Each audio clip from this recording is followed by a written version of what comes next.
So se uresničile sanje o dnevnih centrih v Ljubljani?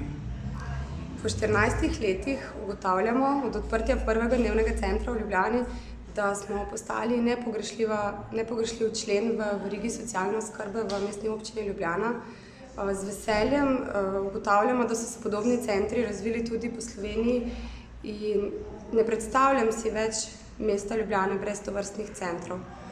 Danes smo praznovali 10. obletnico centra na Gosposvetski, ki je bil tretji v vrsti naših centrov in veselimo se odprtja tudi novih, se očitno potrebe so, starejši se vse bolj zavedajo, kako zelo pomembno je aktivno in zdravo staranje in predvsem dejstva, da je v njihovih rokah in njihova odločitev, ali bodo aktivni, ali se bodo učili vseživljenjsko, ali se bodo družili medgeneracijsko, tako da naši centri so vsak dan bolj polni.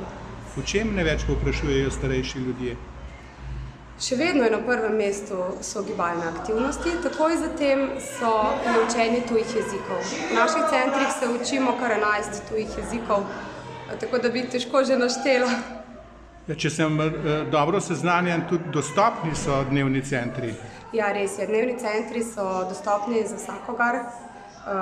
Pri nas ni omejitev, tudi ni potrebe, da so upokojenci. Vsak je dobrodošel, je pa res, da je velika večina upokojencev, vendar smo pa veseli vsakogar, ki pride. Nekaj besed še povejva o dnevnem centru na Gosposvetski cesti, ki praznuje ta mesec 10-letnico obstoja.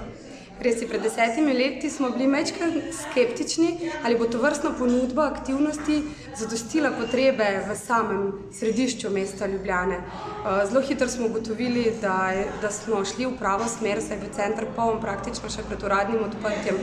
In tako poka po šivi že vseh 10 let in ponosni smo, da smo danes podelili tudi kar precej priznanj prostovoljcem, ki so z nami, nekateri 5, številni pa tudi že 10 let. Koliko dnevnih centrov je sedaj v Ljubljani? Pod okriljem Mestne zveze upokojencev Ljubljana trenutno deluje 7 dnevnih centrov. Obeta se nekaj novih? Res je, župan, gospod Zoran Janković, jih obljublja še 5. No, to je pa dober obet. Res je, zagotovo bodo vsi starejši, predvsem govorim za mesto Ljubljana, lahko našli prostor, kjer se bodo družili, kjer se bodo učili, kjer bodo aktivni in bodo skrbeli za aktivno in zdravo staranje. To pomeni, da jih lahko že sedaj povabiva? Seveda, dobrodošli vsi, tako upokojenci kot tudi mlajša generacija, da skupaj soustvarjamo prostor, ki bo prijeten za vse. Hvala lepa za pogovor, se prosim lahko še predstavite. Katja Krivec, strokovna vodja dnevnih centrov aktivnosti za starejše Ljubljano.